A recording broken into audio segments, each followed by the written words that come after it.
What's up, Stephen Ruzek? I can finally hear you. Oh, you were calling? I know, I was on mute. I'm hiding. I'm having lunch. Oh, wonderful. I'm making myself a quick coffee. Oh, you are? Well, I was Before teaching at 2 o'clock. Jump into things. Yeah. Let's see. But how have you been? I'm gonna disappear in 2 minutes more, but yeah, how have you been? Today is my last like mega busy day. Really? Like you're I done feel with? like I have a bunch of different important things going on. And I have a lovely meeting later after this with Tony Pohl. So that's the finale to everything. Our one of our 3 participants is here. Oh wait. Hello. I barely recognize this man anymore. Yeah, I don't. Do you look? Who are you? Do you look familiar, Mohammed? What happened? How are you guys? How are you doing? Good, good. Absolutely. We're doing great. It's great to see you. It's impressive that you still look as robust as always, even towards the end of Ramadan. I'm extra impressed. Oh, that's right. I thought you might get a little skinny, but I guess not so much. Yes. Yeah. When is it over or it's this week, right? No, today. Today, yeah, today is like the 29th day. 29th day? Tomorrow's the big feast. Tomorrow's the, okay. Yeah, it's something that now my daughter has off from school on Thursday.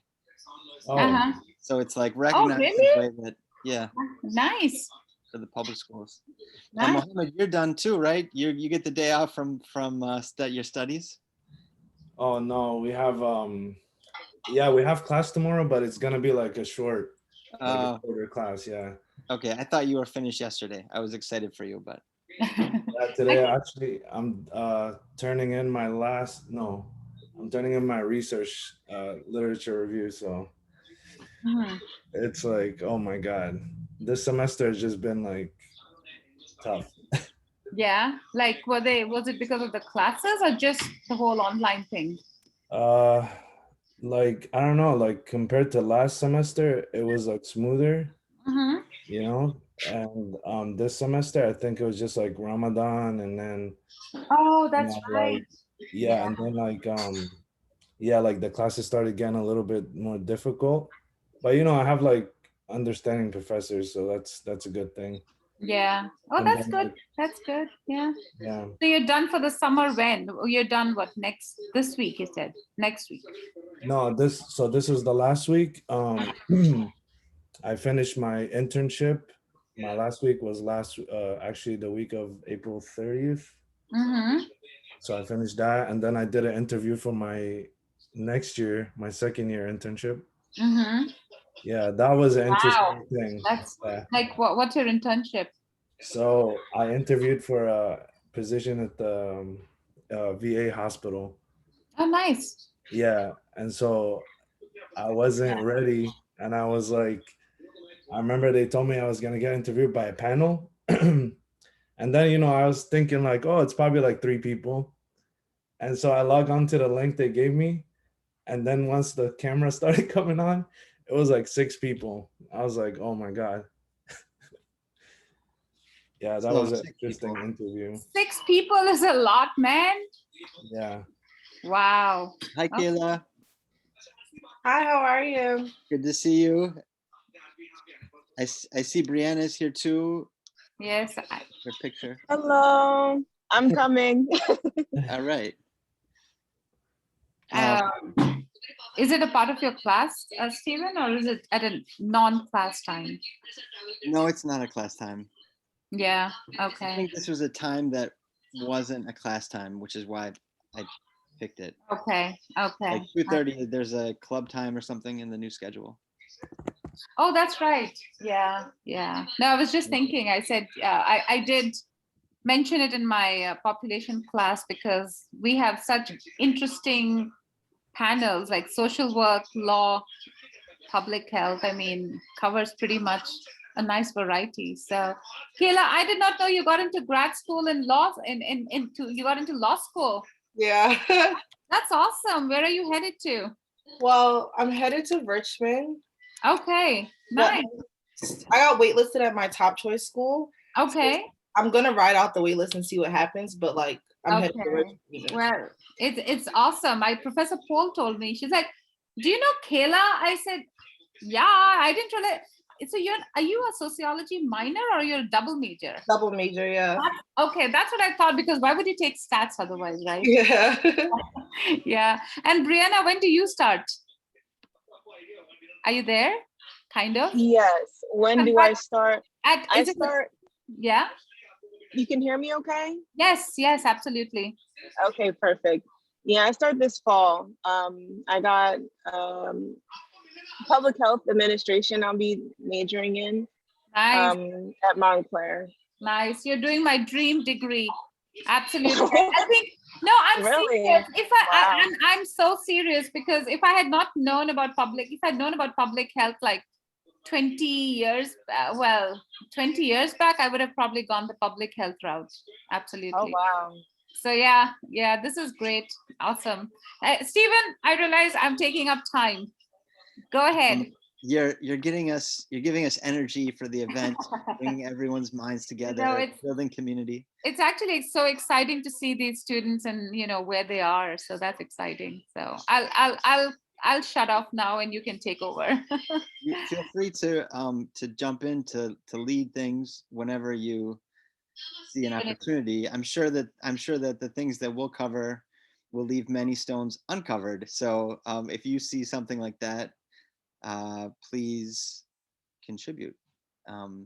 So just to start things off, to give us a little bit of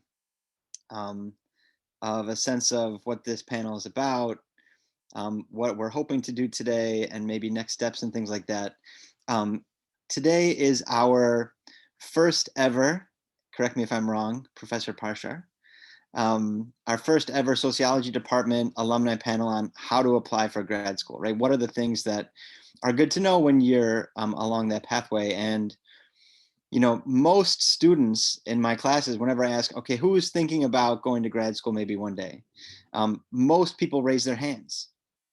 And I think that's something that's been quite a shift, right? In the last 15 years, if you ask people 15 years ago, you might've had a couple hands, but now it's really, most people are thinking about it. They're not really sure exactly how maybe it fits into what they're doing, but they're thinking about it. So today's panel is supposed to give, students a sense of some of the considerations that go along with, how to think about applying to grad school at all, about the actual technical parts of, what you need to actually put together an application. And I think some reflections on what the process is like, and maybe, to give some advice to our students from our expert alumni panel. And so I want to introduce our 3 alumni who are sharing with us their experiences so generously today. I'll go in order of people on my screen. So on the left of my screen, I have Mohammed Hassan, who is a graduate of our program, who now is studying social work at New York University. And he's on the verge of completing his first year. Is that right, Mohammed? Yes. Does that sound right? Almost there. Almost there. Just within a few days, you'll be able to say yes to that question wholeheartedly. The second student on my screen, the second alum on my screen is Kayla Towler, who was a research assistant of mine and presented some research that we did together a year ago, just before the pandemic, although it feels like 10 years ago because of the pandemic. And she has applied to and received happy admissions to law school, so she can represent that perspective. And last but not least on my screen is Brianna Yaw, who recently graduated from our program and is on a track of public health and has been working in and has a lot of knowledge about public health and that field. I thought that for today, just to organize things and to give you a sense of the agenda, I'll present just some, big overall guiding ideas about what the process of applying for grad schools is like, some of the considerations, and then I'm hoping to do that pretty quickly and then give each of our panelists some time to talk about their own experience of applying to grad school and maybe a couple lessons that they would like to share with students, including students who are here and students who asked me and will be able to watch a recording of this so that they can be better informed about the decision. All right. And then once we do that, we'll open it up to questions, from the audience, and we can have some conversation between ourselves about what that process was like. Sound good? All right. So let's see. Have I mastered a year into the pandemic how to share my screen? All right. So today's session is on applying to graduate and professional schools, right? We're trying to demystify the process, all of the different pieces of applying for grad school. Many times they're part of the hidden curriculum, right? Things that some students really don't have a good sense about how things work. And so this panel today is a first step in trying to make sure that everyone has the same set of information when they're going through this process and considering graduate school and considering how to what's needed and how long the process takes and all these kind of things. And why am I presenting this? Why am I sharing this? Well, along with all of the other faculty in our department, we all have experience with graduate school. Myself, when I was attending my undergraduate, I actually worked at the Graduate School of Business in admissions, and so I worked for 3 years in the admissions office of the business school, and I worked in processing all of the applications that were coming in and reading some of the essays and that kind of thing, and getting a sense of the process, more globally. And then in 2001, a year later, I entered my first master's program, which was in the teaching of English to speakers of other languages. And I did that at Long Island University. And then how many years later? 5 years later, I entered graduate school again. I applied to a number of schools for doctoral programs and eventually got a master's in sociology from Hunter. So I have 2 or technically 3 masters, and along the way, I've been able to happily. It's always one of the most fulfilling parts of the job to write letters of recommendation for students as they're applying, or former students as they're applying for graduate programs. And so the information that's here comes from some of those experiences, as well as some writings about graduate school and professional school and what that's like. So here are the kind of things that I thought would be important to have on our list. First, the application process and deadlines. 2, the statement of purpose, or if you're applying for a PhD program, it would also include a statement of research. Third, your grade point average and the GRE and how those play into the process. Getting your letters of recommendations, fellowships, awards, and grants, both on or off campus. And then, how to think about CVs, curriculum vitae, resumes, internships, and work experience. And then we'll turn it over to our panelists. So in terms of thinking about applying and the fees and the deadlines, it's better to have a targeted approach and choose specific programs that you think are a good fit for your candidacy, right? Rather than applying to 20 plus schools. Many programs have fee waivers that you may qualify for. If you're applying to 10 schools and they have applications of $75 or $100 each, then getting waivers can really save you a very large chunk of change, right?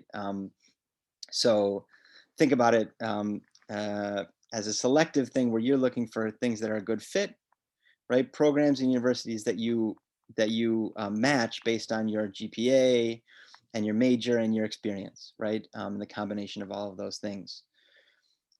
If you're applying to a research program, it's good to get a sense of what are their minimum qualifications for research experience, right? So it's good to have contact with the different programs that you're applying to be able to ask those kind of questions. There's a lot that you can find on websites, but not everything. Sometimes a quick phone call can help you to answer a major source of doubt. One thing that I did is when I was applying, I had a separate folder for each university, each program that I was applying to. I had a spreadsheet with, which program, when their application materials were due, how they were handling letters of recommendation and things like that. So being organized, I think, can help save you a lot of stress a little bit later. And it's good for students, even when they're relatively early in their college career, their undergraduate college career, to think about the timing of applying for grad schools. It's really helpful when you have, plenty of time to space out, to work on your ideas, to work on how you're presenting yourself to different programs. And you can also ask for a letter of recommendation early, right? I know that I've received a number of emails from students, or I've had conversation with students where they say, I'm not at that point yet, but would you be willing to write a letter of recommendation for me, when I am at the point where I'm applying, right? So it's good. That creates less stress for them. They know that they have someone who's going to write a strong letter. Now, one area that I think is sometimes the most difficult to know, how you should present yourself, is your statement of purpose. In your statement of purpose, it's partly why you are, planning to go into that program, what you hope to get out of it, but it's also a chance for you to put your own assets forward in terms of what your strengths are, right? So tell a compelling story about yourself. What are your strengths? What are moments when we can see your strengths? And how do those strengths fit in with your future in, whatever professional fields you're hoping to get into? So if you experienced adversity, it's nice to frame a story about how you overcame it, how you learned things, how your grit will apply to your future career, right? For so many different fields, you don't want to give off an image of yourself as being a perfect person who has never had any challenges, right? But rather, you're bound to have challenges in whatever program you're in and beyond. And it's important to show that you have the skills to be able to move, beyond. Explain how you qualify for the program, good fit. What are the, I like to draw a Venn diagram and look in the middle. What are the things they're looking for that I actually have, right? And then those are the strengths that I really place front and center in the statement of purpose. If you have, you've had issues, if you have blemishes on your record, it's perfectly fine. Virtually everyone has things happen to them as they are going through their undergraduate careers or before. You can explain briefly, but you don't have to center the application on that moment, right? Or that time. It's important to use this to really feel good about yourself, right? With all of the applications I've done, it's always challenging. You always have doubts in your head about, whether you'll make it or not.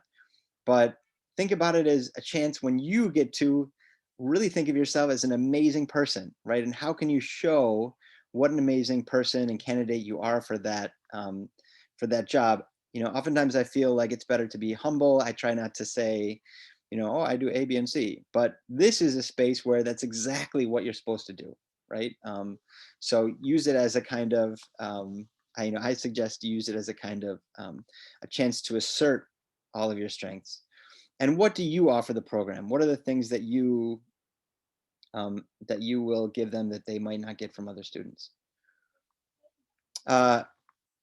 In terms of GPA and things like the GRE, grades do matter. You know, there certainly are a major part of the criteria of getting in. You know, GPA, your GPA should partly influence what kind of programs you're applying for, right? If you have a C- average, then, you know, applying to a Princeton PhD program is probably not the best match. But if you do have a lower GPA, you can compensate for it with a higher score on the GRE, right? For those of you who haven't taken the GRE is, or haven't heard of it, the GRE is like the SAT, but for graduate school, right? It's the graduate record of examination. And even if, you know, the kind of things that the GRE tests, I think that they're oftentimes totally disconnected from what you're asked to do in graduate school. For the sake of the application, it can show, it can, you know, it can support other weaknesses, right? Right now during COVID-19, the GRE is oftentimes optional. But if it's not optional, it is a worthy investment, I think, to pay for a prep program. You look better if you know, have a if you're a high percentile GRE applicant. This is often a sticky step in applying for grad schools. Who can you ask for a letter of recommendation? How do you ask for it? You know, all those kind of questions. And I think our alumni panel will be able to better answer this than I will, but it's good, obviously, to ask professors in classes where you did well. Give them plenty of time to write the letter, and, you know, it's really good to send friendly reminders to the person once they've accepted.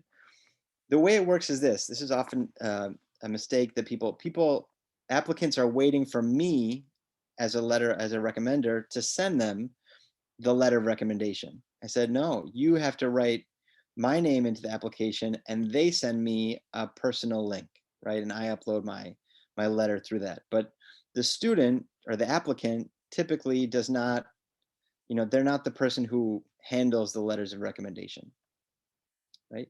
And for the professor to write a really strong letter for you, it really helps to have a sense of how you are presenting yourself, right, with your statement of purpose and your resume or your curriculum vitae. Usually 3 are required, sometimes 2, depending on the program. It's good to have a list in your head of professors who would be able to fulfill that for you if one person fell through. And it's fine to follow up with professors and say, I'm just checking in, you know, just as a reminder, this is due by X date, or my application will be in as of this date. All right, so one of the major challenges of graduate studies is that there's no financial aid grants, right? At least not typically for your typical applicants. You have to hustle a little bit, right? And it makes sense to set aside a certain amount of time applying for fellowships, awards, and grants, and learning about those opportunities by sitting down with people, you know, professors that you know, so that they can recommend the ones that they know of, to talk with, you know, the campus office for financial aid, so that they can refer you to the things that are on that they know of on our campus. And if you're applying for a doctoral program, you know, applying for the NSF or a Ford Foundation fellowship are, you know, the holy grail, but there's lots of other money that you can apply to as well.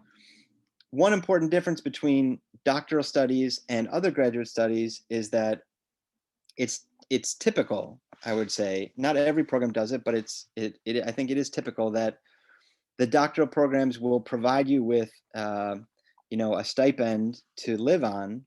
Oftentimes it's very little and it's not usually enough, but they give you you know, some money to study for, it depends on the program, for 1 year, for 5 years, for sometimes more than 5 years. And that's the money that you can live off of. And it's oftentimes the case where they do not charge you tuition, right? That your tuition is covered. if you're in a PhD program. So that's one nice advantage of a PhD program over most master's programs. For a CV or a resume, so sometimes students aren't sure about what the difference is between a resume and a CV. A resume is really a one-page document, right? It showcases your competence, your most important work history, your accomplishments.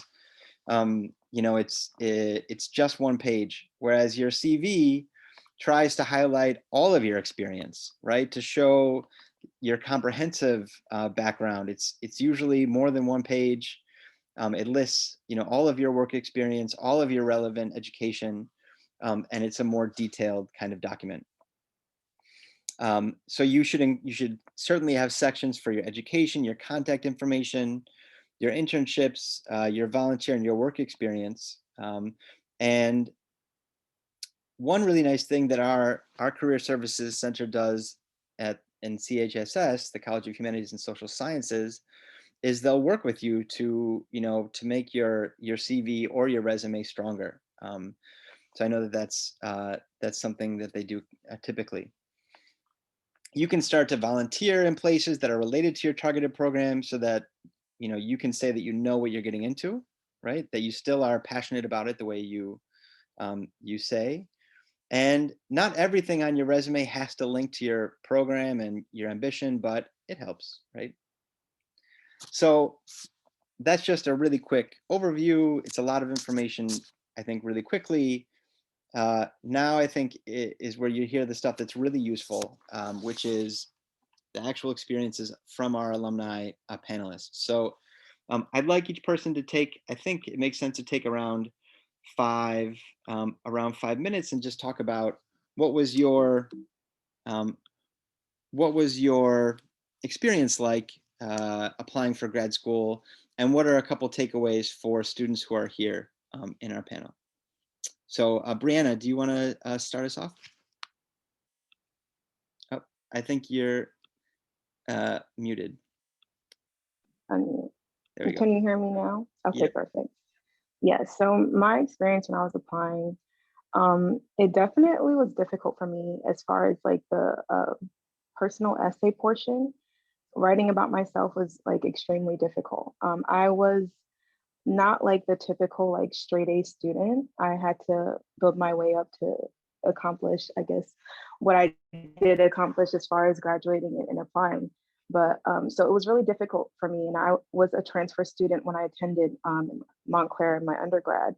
So as far as being involved and having a lot of experience on campus to kind of build up my resume was non-existent. It was very difficult for me. So a lot of my experience as far as the program was my work experience. I worked full time as while I attended school, and I work within the hospital. So I kind of just utilized that to my advantage. And as far as explain, not too much focus as Professor Stephen, he mentioned before, not focus too much on the negative points, I guess, or your downfall. I guess it's easier for us to be hard on ourselves, and it's hard to kind of articulate things to where it shows us in a great light. So just kind of focus, like write a list down on how you want to, what's your personal essay, how you want it to be, and how you expect people to view it as they read it. And you have to kind of, when you're writing it, think from a different perspective, because you know you know yourself, so of course your accomplishments, they don't mean as big to you as other people, but you have to really take time to kind of articulate things right for things to kind of reach out and from another person's perspective. So that was really hard for me. So of course something that I would have done differently, I would have been more involved. I would have done more internships. I would have done more things that would have helped build my resume to kind of make things less difficult for me as far as like the cover letter or resume portion, and as far as the personal essay portion of the application. Luckily, when I applied, my program, they override the GRE once you have a certain GPA. So I'm doing public health administration and policy. So the program at Montclair, your GPA has to be 2.7 and up in order for you not to be exempt for the GRE. So luckily that was something that I didn't really have to stress about. But you really have to just sit there and be like, you know, how can I explain, you know, myself and what I've accomplished thus far and stand out? And it takes time. It took me a month to write my personal essay, and that's just one portion of the application. And so definitely as you're in school, get connect with all your professors, try to get as much, network as much as you can. That's something that I really wish I did, because as like once you graduate with your undergrad and you're out there looking for jobs and they see that, you know, what you're particularly looking for as far as a career, that you don't have any background and whatnot, they don't see that experience, they will decline you. It's good to just build your network now that you have the advantage, now that you're on campus or now that you're interacting with other students, other professors. It's good to take full advantage of that opportunity. And that was something that I didn't really take full advantage of, seeing that I was working full time and I was just kind of just in school mode, I just want to finish. But you know, you kind of have to create a balance that's going to help you in the long run. That's something that I would do different, but definitely you have to plan what you want to say when you're, you know, undergoing your application process. Always look at the to-do list. What I did, I had my to-do list or the requirements that the program, the list of requirements that the program has. They usually have it within the application if you look up on the website, and just write your part of the application based off of that to kind of keep you on track. And always, like when you're writing your essay, always have somebody else read it. It sounds right in your mind, but when somebody looks at it, they may view it differently. And then you may see, okay, I could correct this and say this in a different way. Always have somebody else read your work. But yeah, that's about it. Thank you so much for sharing that with us. You know, the way you framed it, especially in the beginning, saying, you know, I was working full time and I was going to, and you can hear that it's you know, it's something that's challenging, right? To balance those two things on your plate. And I think maybe it's helpful to think of, you know, how you're portraying yourself in your statement of purpose from that light, right? What are the challenges that you have been handling, right? Handling a full-time job and attending school is an incredible accomplishment, right? You might think of it as a challenge or a struggle, but those are exactly the things that make you stand out compared to other students. It's easy to say, okay, she will be able to succeed in graduate school because she already has all of this experience, right? Balancing very difficult amounts of responsibility. So that's an achievement, right? To put forward, you know, rather than something that, you know, is just a burden. So we can pick out our assets and put that forward as a strength too. Thanks so much, Brianna. I know you might have to run if you I know I have to go to work. So but thank you so much for yeah, well, you know, work is always calling. So thank you so much for sharing your ideas with us. And if I hear places to represent your experiences, I'll try to represent them in the group. Okay, sure. Bye, everyone. All right. Bye. Thanks so much. So second up is Mohammed Hassan. Do you want to unmute yourself and give us a little bit of your sense of what your experience of applying for places was? I think it was maybe a little distinct. As far as like the university, so yeah, like applying to first, I was like, you know, I wasn't really sure because I remember I spoke to you about it, and I was like, you know, I'm not sure what to do. Should I apply? And then, like, you know, after talking to you about it, and I spoke to Dr. Wang, Professor Bashar, you know, I made up my mind. And then I remember, like, as I was going through the process, the pandemic happened. So that was interesting. And then I was taking 5 classes on top of that. So it was like hectic for me, you know, like, and then the deadline was approaching and it was just getting really stressful. And then also we're approaching finals weeks, you know, of the semester. But for me, honestly, I was saying like, I would say that the most difficult thing for me was like, same as, I forgot her name, I'm sorry. Brianna? Brianna said, you know, it's just writing the personal statement and the statement of purpose, you know, because it's kind of hard to write about yourself. Um, but, you know, again, I had guidance from you guys and I really appreciate that. Also, I was fortunate enough when it came to like the resume portion. I had my military experience, so I felt like that helped a lot, especially with my program. You know, I had a lot to talk about. Um, but honestly, I would say like also like the letters of recommendation. Like I know I spoke to other students that were applying to programs and they asked their professors like, you know, 3 weeks before and they didn't give them enough time. So they were like stressing out, you know, all the professors didn't put in my letters of recommendation. And I was like, dude, you waited too long. You know, you should have asked them like, you know, a while back. Like I remember I asked uh I asked you as Dr. Wang, I emailed Professor Bashar like a month or two in advance, you know, just to let you guys know, like, hey, I might be asking for this, just to give you enough time and to give myself enough time. Because, you know, time flies and like people don't realize it and you get carried away with other stuff and you forget. And then also reminding the professor, because you guys got a lot of stuff going on as well. Um, but yeah, like also I would say like pay attention to your program, whatever you're applying, because some programs have like different pathways. Like mine had like I think like 4 different pathways. And so like, you know, I did the 2-year one. So that one wasn't like requiring too much. But if you would like to do like the advanced one, it's like it has way more requirements.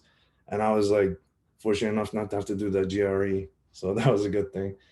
And then also like, you know, my program required, I think, a 3.4 GPA. So they were very specific about it.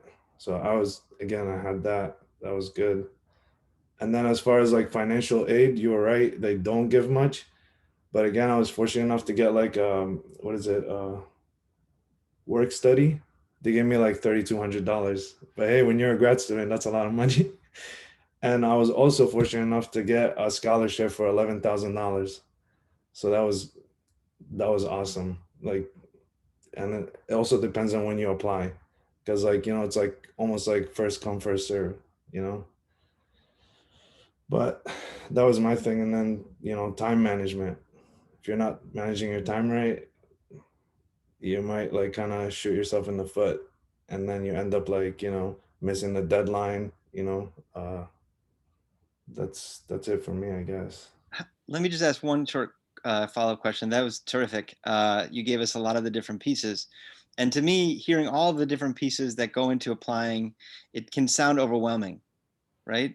And then you say, well, just have good time management. What are some of the strategies that you use for time management to be able to stay on top of all this while you were graduating, right? While you were still taking classes? Honestly, I would write things down. Like I also like set myself reminders. Like, you know, let's say there was like, you know, the deadline was, I don't know, like end of May. I would set a reminder like, you know, like 2 weeks in advance, and then and then like, you know, I like as it gets closer, so that way like um I would like remember, because like, you know, especially taking 5 classes, it was like really difficult to like keep up with everything. So what helped me is like, again, like writing stuff down on like my calendar or my planner, I'm sorry, my planner, and then also like setting up like reminders on my phone. Like it doesn't hurt to like do both, you know. That's what I did. That's terrific. I think that those are good tips, not just for for students or alumni applying for grad school, but for everyone, right? I could take a lesson in setting more Google reminders and little things just to make sure that it's still in your brain, right? When we all have a lot on our plates.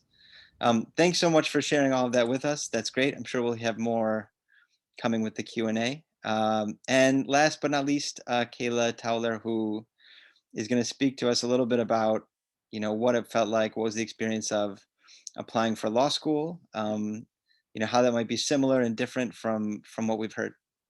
So thanks so much for sharing with us. Okay, so for me, the most difficult process was the LSAT, which is the law school admissions test.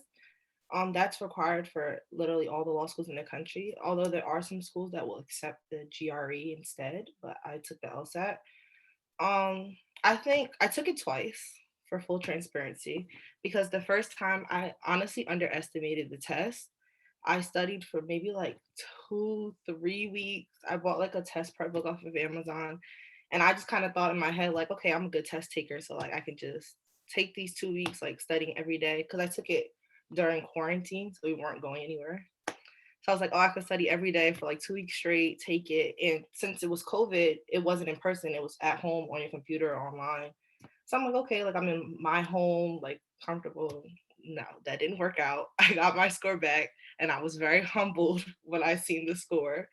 And then after that, I took maybe 3 months, so most of the summertime, to study again. And with that, I kind of switched up my methods. So I was a lot more organized. I kept 3 LSAT journals that I was writing in. I did have a tutor that I used, which can be expensive.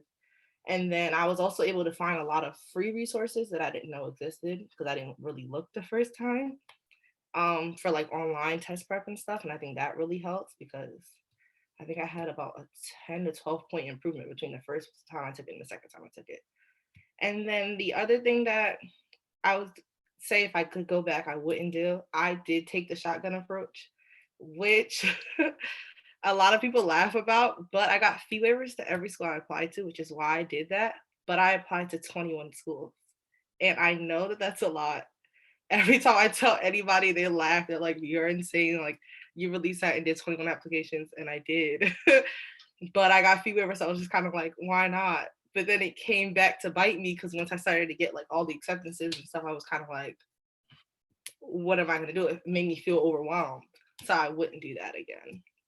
But it was very eye-opening, the whole process. I mean, I was one of those people, I got my letters of recommendation early. The personal statement, I didn't really struggle too much with, because I talk about myself a lot. I like to talk. So I kind of just word vomited onto the screen, and then went back and edited and erased stuff. And then I really, what Brianna said, I had multiple people read it, because when I read it, I'm okay, this is fine.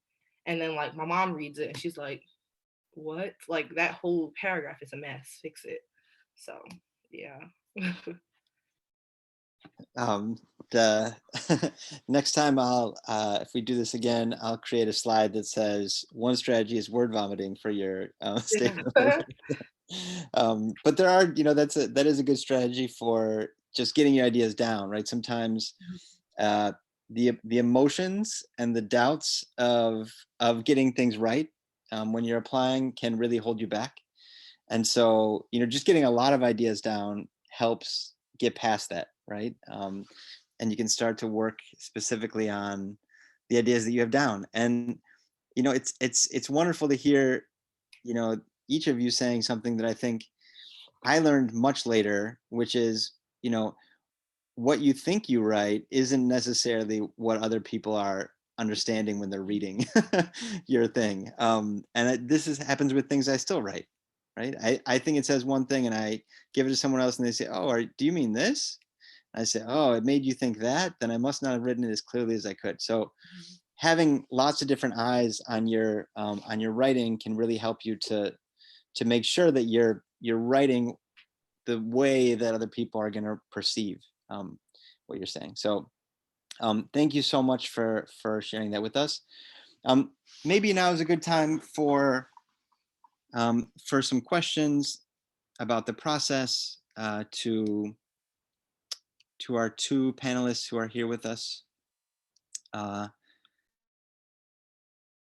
It could also be from some of our faculty members who are here listening in. What questions do you have about the process? I just want to say hi to Mohammed and Kayla. I know both of them very well. If I remember correctly, Kayla took theory with me, right? Yeah, so yeah. Hi. How are you? I'm doing good. How are you, Mohammed? I'm good. Are you done with graduate school, or are you still in graduate school? I start my second year in September. Oh, okay. So this is still your, okay. It's somehow this pandemic makes time much longer. It feels like 2 years ago or something, Yeah. It's so nice to see all of you back. We're so proud. Hi. Hey, Dr. Kasama, how are you? Yeah, I was going to say the same thing, that it's wonderful. I have this sense of being so happy for you and so happy that you're alumni. I'm like, wow, you're accomplished people and you're connected to our department. It's fantastic. So it's exciting for us in that way too. And can I ask a question for Kayla? I'm hiding, sorry. It's okay. So Kayla, I have a question. I know I was talking to my students in my other class and I mentioned, someone was doing a double major. So do you think that, your double major in political science and sociology, do you think that helped you when you were applying for law school? What part of sociology helped you in law school? What would you tell students right now who might have a year ahead of them in terms of thinking about adding minors, majors, or do you think it's, you kind of get my... Yeah, I think it helped me in the sense of writing my personal statement because I was able to experience like two different realms, I guess, like a part of my schooling, because in a little section at the end, I talked about academics and what I was like looking forward to in law school compared to things that I experienced in undergrad. And it was really easy to talk about that because I felt like I had a lot to talk about. And then as far as like admissions, like I'm not sure if it helped me as far as like getting into schools, but like I said, I think it definitely like changed my perspective on things. Mhm. And like for sociology specifically, because I want to do public interest law. So I talked about that a lot in my personal statement. And I brought up classes that I took, like I took sociology of the family, and I talked about how and I took immigration, Mhm. and I talked about how those classes really affected how I wanted to be a lawyer in the future. So yeah. I hope that answers. Good argumentation from a future lawyer. And Mohammed, did you, when you were an undergrad at Montclair State, did you do a minor in social work or it? No, it was just sociology. Okay, because I think some of our students have that concern that, oh, if I haven't done a minor, can I get into social work? So I think that that's helpful to know that, with an undergrad in sociology, you don't need to worry about the minor part of social work. No, a lot of the stuff we were talking about, like, in undergrad, it's interesting to see it like being discussed in grad school as well. And then also when, you get put like in an internship, you get to see like all these theories that they talk about in class, like, right there in real life going on. And it's just like, it's a whole different experience.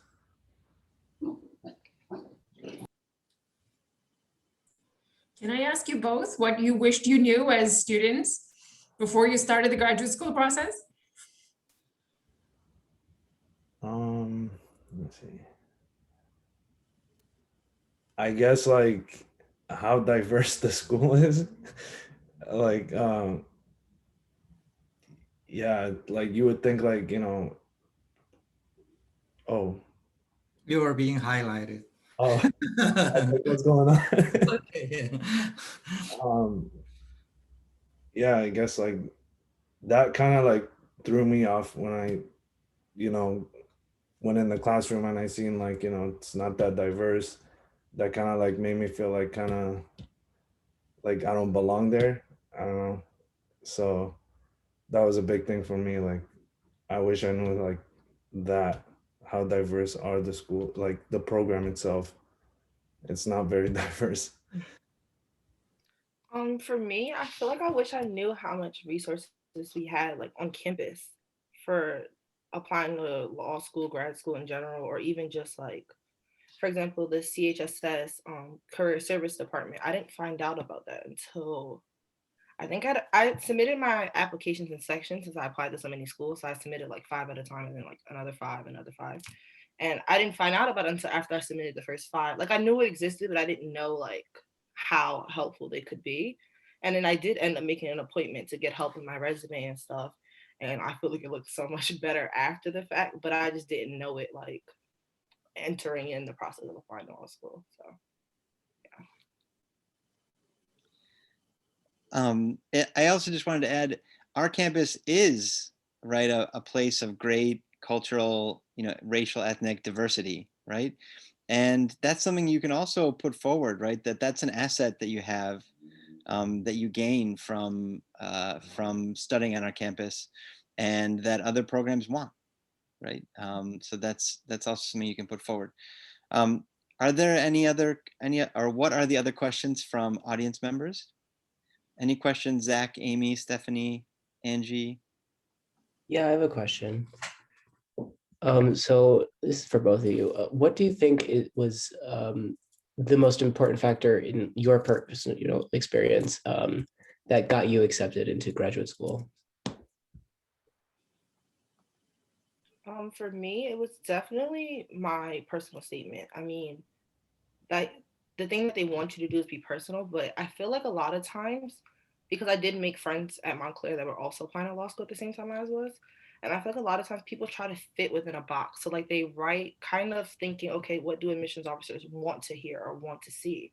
And a lot of times I feel like that ends up doing the opposite effect because they read millions, thousands, or whatever of essays. So they want to see the same thing written over and over. They want to see who you are as an individual. So the whole time I was writing, I just kept thinking that in mind. And then I also submitted a diversity statement because law schools let you do both. And I feel like mine were kind of different. So I did a personal statement and a diversity statement. And I feel like they were really able to kind of get admissions counselors to really assess who I was. And I mean, I feel like it worked because I applied to 20 schools and I only received 1 rejection. So at the end of it, I was kind of like, okay, well, I did something right. Oh, that's incredible. Mohammed, what do you think? What was your strong suit? As far as like getting into the program, I honestly think it was my personal statement because like I pretty much like invested like my whole in it, like I let the program know like who I am and what experiences I have, because when I spoke to someone from the admissions office at NYU, that's what they told me they like weigh heavily is the personal statement. And they said like be as honest as possible, don't try to like tailor it like to like what they want to hear or what they want to read. Same thing with Kayla said, like just let them know who you are and like why you're different, and that's what I feel like helped me. I want to say something. Actually, when we are faced with 2 or 3 choices, we have that anxiety. I wonder how Kayla decided of 19 schools, and how did you come down to the final, select your final choice, right? I mean, that's a lot of anxiety. I can't imagine. So I got 5 waitlists. So the rest are acceptances. Okay. And then what I did was I had a Google spreadsheet.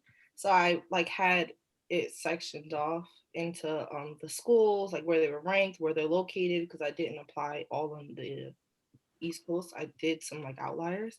And then scholarship and how much I would have like afterwards, because debt was like a big thing for me. And then after doing that, I eliminated to 6. And then with those 6, I struggled for a really long time. It was probably like, and that's probably why I wouldn't do the whole shotgun approach again, because I'm very indecisive. And it was probably like a month of me going back and forth with my mom, like, okay, well, this school sent me this packet and I didn't even know they had this program when I applied and I really like this program, but this school is like a lot of money. this school gave me a lot of scholarships. It was a lot of back and forth. And then what did I do? I made a PowerPoint for my mom, honestly, because I seen it on TikTok. And I presented her the PowerPoint. And then as I was presenting like the PowerPoint, I started to like knock off pros and cons in my own head. So then I narrowed it down to 2. And then I ended up picking I picked the University of Richmond School of Law. And I picked it because they gave me the most money. So, yeah.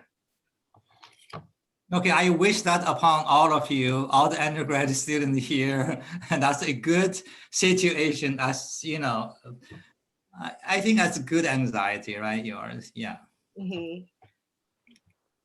Mohammed, do you have the same situation, or how did you identify programs that you were interested in? For me, it was like, so I looked at Columbia's program and I looked at NYU's, and then like, found out Columbia's more like policy, dealing with that. And then, NYU is like very focused on clinical, like working with individuals like one-on-one.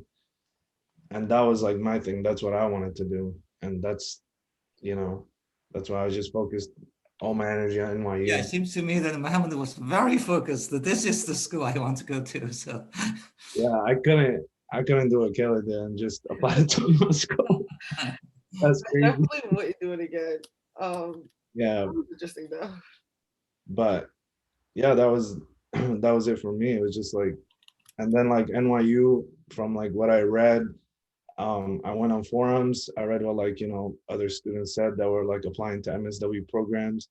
And pretty much like the consensus was, NYU is like the best clinical school to go to, like if that's what you want to do. And so that's what like, I was like, all right, that's it. That's what I'm applying to. But yeah. And of course, there's other esteemed alumni from New York University's social work school, including my wife. So I'm sure that was a big factor in your decision making. Yeah. Do we have other questions? Other questions about their process? I have a question. I've been told, and I'm sure it's not true, but I've been told that you like shouldn't pay for your master's program, that there is always a way to kind of get it taken care of for you through like working or things of that nature. Is that true? How do you look into that kind of those programs? Does that make sense? I don't know how to explain what I'm trying to say.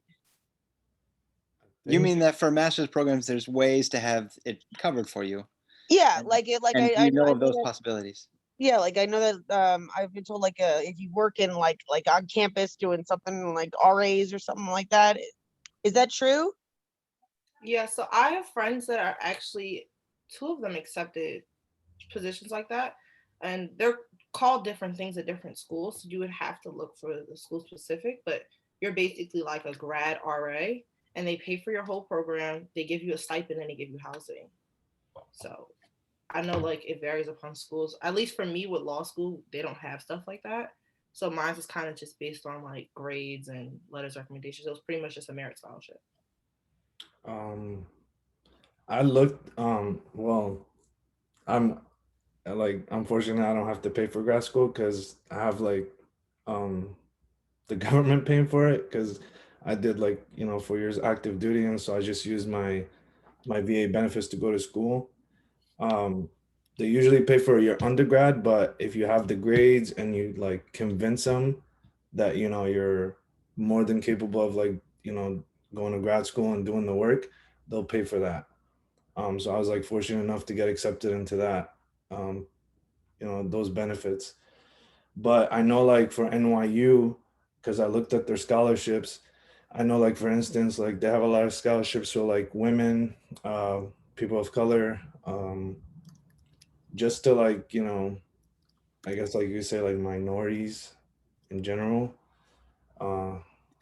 But yeah, like there's a bunch, like it depends on the school honestly, and like how much money they're willing to give. But like when I got the scholarship for NYU, the 11,000, I was like really happy. But then I found out that what ends up happening is if you're like a veteran student, they'll subtract that money. So you're never gonna get that money. So like they subtract it from like whatever the total is for the semester, and then the remaining balance is what the VA pays. But yeah, like again, it just depends on the school. You gotta look into it. But yeah, there's always like a bunch of scholarships and grants that you could apply to, especially if you're a woman. Like that's what I noticed, at least from like looking at the list. Thank you for your service. Thank you. There's also, I think there are a lot of opportunities for funding, but it's very dependent on which program. So another piece of good news is yesterday, a student who I had written a letter for was accepted into Montclair State's urban teacher residency program as a fellow. And so she's in a program where she, for 18 months, works with teachers in, I think it's based only in Newark. And she learns, right, about how to teach while in the classroom. It seems like it's a great opportunity. And there's a $44,000 stipend each year that you're in the program. And then you're guaranteed a teaching position after those 18 months are over, right? So for teaching, if you're willing to work in a high needs area, there are some opportunities, right? That's actually how I went, did my first master's was that direction. But for certain other programs, I think there aren't monies, always directly from the university, but you can look for fellowships and grants and things like that. It can be intimidating though, I think, right? Like there certainly are monies that you can find, but it's intimidating to know where to look and how to apply. And so, I think one thing that I took away from your testimonies is it's really useful to build relationships while you're on campus with professors, but also maybe with other administrators, with people in the Career Services Center, or with someone in the financial aid office. And you can have little conversations with each person and say, hey, I'd love to be able to have, to find a scholarship to help me through my master's program. What do you have any advice? What can I look for? And even I always laugh, but I did even get one scholarship because I was Polish, right? From the Kosciuszko Foundation, I got like $1,000, but that's $1,000 less that I had to pay, right? So if you don't know where to look, ask, I think is one of the big things. Do we have other questions? I think these questions have been really helpful. I have a question about what you just said, actually, if you don't mind. Go ahead. Just about you were saying about working in Newark. But towards your master's, don't you need? But as a teacher, don't you have to graduate with your BA and something to do with teaching in order to teach? Yeah, during the 18 months of the residency, you do your coursework, right? But it's all in relation to your classroom that you're in. If you're interested, you can, I'm happy to share it with you in another place, but you can also look it up. It's called the Urban Teacher Residency Program. And I think that the deadline passed for this year, I believe, but you can always apply for next year. So I'm happy to share that with you separately, Angie, if that helps. Let's see, any other questions? Yeah, I have a question. How far in advance would you say that one should apply for graduate school? Do you mean, Stephanie, do you mean how long should you take to prepare your materials? Or yes. do you mean, okay, so it's about, okay. For preparing, from my experience, I would say the earlier the better. I mean, like I said, I underestimated the LSAT, and that proved to me that I shouldn't do that. So I would definitely say if you can study earlier, take it earlier, I would do that because it would just make the actual applying process so much easier. And also, even just applying, the earlier you apply, the more money that's available to you from universities in general. So I would just take that into consideration as well. How long did you actually take to, in total, for the studying for the LSAT? The first time was like 3 weeks. And then before I actually took it, it's probably like 4 months of studying because it was most of the summer. And again, we were still in quarantine, so that looked differently for a lot of people. Like I wasn't working, so I had a lot of time to dedicate to studying, which some people might not have, so it might take them a little longer. But yeah. So that's a serious amount of time though, right? I mean, it is such an important part of the application process. And it makes sense to spend that much time on it, but you have to plan to have that time to really concentrate on that. And it might be the silver lining of the pandemic that you're able to hunker down and you have not very many distractions. Yeah, because I was studying 5 days a week, 5 hours a day. And then sometimes I would study on the weekends, but I wouldn't like dedicate it in my schedule just because I didn't want to be burned out. So if I had time and I was okay, I was like, okay, I'll study it this weekend or Saturday, Sunday. But other days I'll be like, no, just relax. Like you were just studying all week long. Mohammed, you want to answer? How long did you take to put together your materials? So my the deadline for my program was I think like April 26th or something like that, and then they extended it to like May, like the first week of May. So I kind of like did everything like kind of last minute because like I remember I was speaking about it like in March, and then we stopped going to school, and so we were staying at home, and so that actually gave me more time to like really focus on the application. But I was like fortunate that you guys like were like working with me, and like you helped me out, you wrote my recommendation letters. But if I could change that, I would definitely do it like way before that. But again, like I was fortunate enough to have like that kind of time. But yeah, so I applied in April, and then like I got all my stuff in like right before the deadline was, and then I found out I got in like I think it was like the third week of May. So like it was, I guess, luck, I don't know. But yeah, if like that's not like the typical way you're supposed to do it, but I just got lucky, I guess.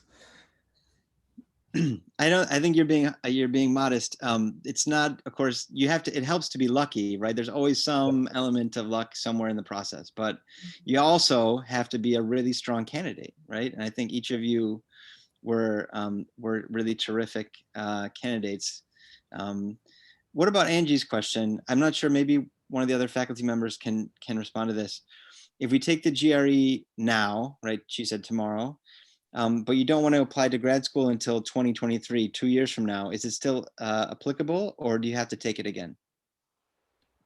My knowledge of this was 25 years old because I took GRE 25 years ago.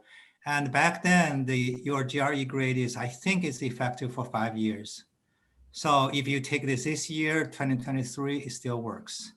You can also take it multiple times, and you can send in your highest grade. And of course, you have to spend the time and money to take it multiple times. But yeah, that's my knowledge about GRE. I just want to sorry, I just wanted to add something to like applying like in advance for your like earlier. The earlier you apply, like Kayla said, you get more money. Like if I would have applied at least like 2 months before the deadline, I would have probably gotten the full scholarship, which was like $15,000. So like applying that late, I lost some money in the process. So it does make a difference when you apply. So the earlier the better. Just to drive that point home. Thanks for that. Any other questions out there? If not, I have one question that I think hasn't been touched on yet. So my question is, you are deciding on programs, right? You're thinking about grad school. You choose a couple programs that you think you might be interested in, but it's probably just through Googling, right? And maybe talking to a few professors or other advisors and those kind of people. Then what kind of questions are good to ask programs to see if they really are a good fit? What kind of things do you think are relevant to know about a given program before you take the plunge and pay your application fee or apply for a waiver and go through the work of applying?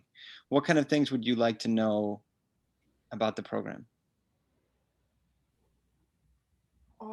For me, since I although I applied to so many schools, I was not particular in schools that I picked to apply to, but I did have kind of like a system that I used.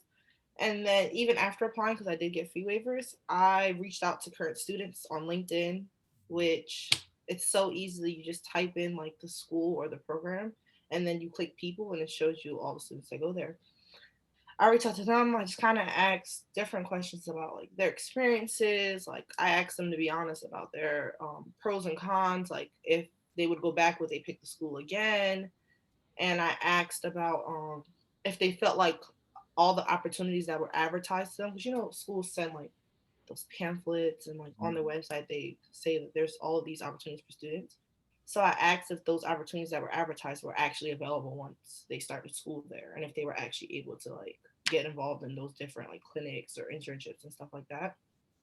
And then as far as like admissions counselors, because I did speak to a few of those too, I'm more so asked them the same questions, just in a different aspect. Like, so in law school, there's a lot of clinics. I ask them the same thing. Like, do you think that there's fair opportunities for students to get involved in the clinics or the internships? And I think that worked out. I also have a list. I don't know where it is, but if anybody wanted questions, they can ask me if I find the list later. I had it written down in my notebook. That's really generous. You might regret that.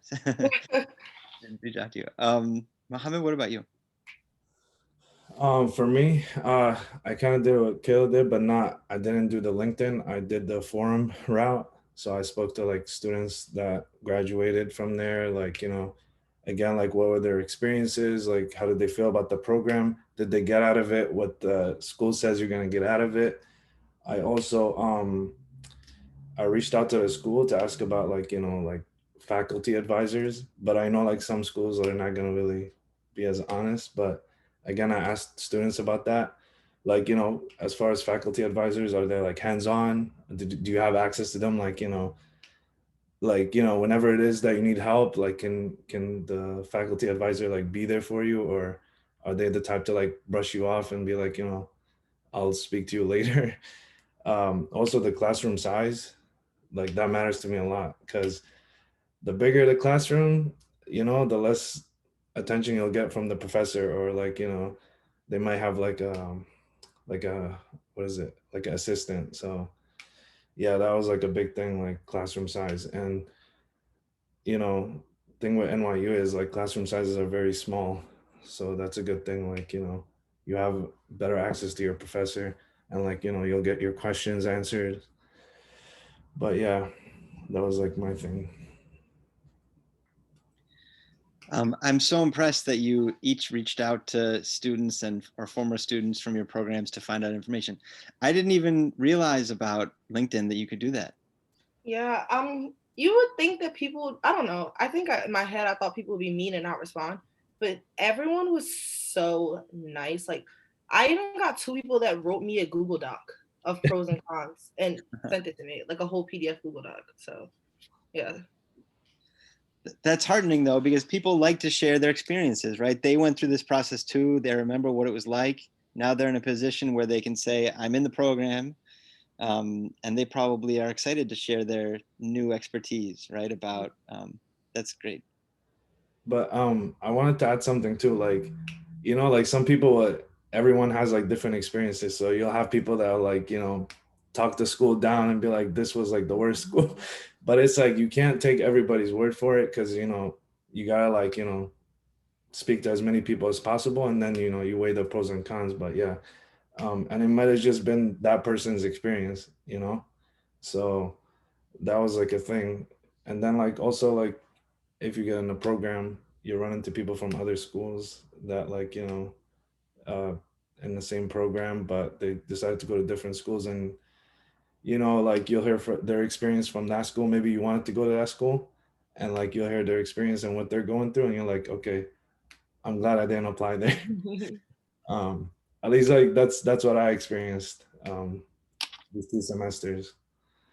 You know. Yeah, I mean, I think you said this in your pieces too, is it's good to ask about, if people actually are able to obtain jobs, once they get out. The universities, I think, are capturing better and better data on that. And so they usually can share that with you, when you're a prospective student. Yeah, and like, sorry, I have one.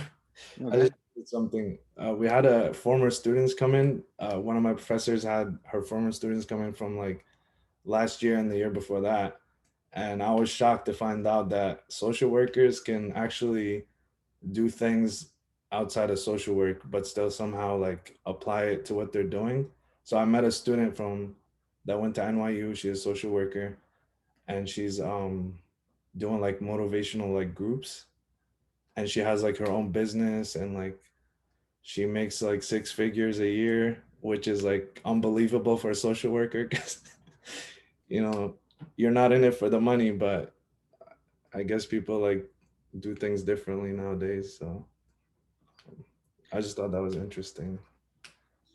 100%. It makes me think like it's so useful to talk to actual people about what they're doing, right? Like we can't overstate that. I feel like when I'm trying to explain what you can do with sociology, students kind of understand, but to hear from people who are actually using their degree in specific ways, or using their graduate degree in specific ways, is much more impactful. And so I'm excited that we did this event today. I think I was thinking it was going to be an hour or maybe less, so we went well over that. So that's exciting. That's a sign that that you're sharing really useful information, and also to be able to share this with people who can listen to your experiences and also, make some strategic choices and things like that in order to apply to graduate school with less pain, right? Make it a less painful process, take more time, plan it out, and those kind of things. Any final closing sentence or two, Kayla, or did we cover everything? No, I think we covered everything. We've tapped all of your knowledge about applying for grad school. That's great. Well, let me just say, students are writing in thank you. This was so useful into the chat box. They said good luck. But it's also so exciting, from our perspective, to see you, our alumni, out there in the world, your talents and strengths being recognized by other people, outside of just our department. So we're very proud of you, and I hope that that you will be willing to reconnect and share different parts of your story, later on down the line.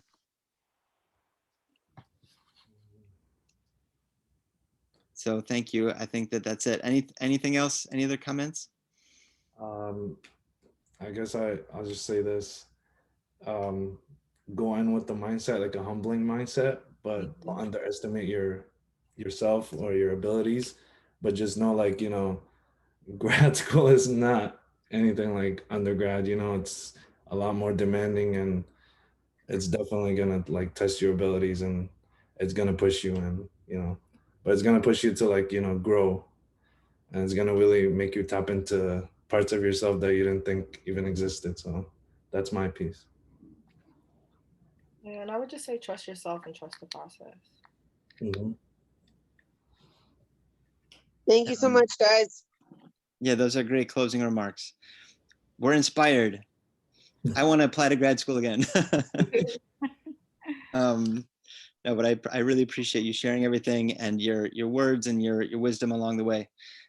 So thanks so much. I'll give you a real life applause as to post the emoji. And we look forward to to seeing you soon. Best of luck finishing things up, Mohammed, in your last day. And the anticipation grows to see if you really end up in Richmond, Kayla. We'll be anxious to find out. Thank you so much. Thank you, guys. Good luck. Thank you. Good luck. Take Thank care. you. Have a good Bye. day. Bye.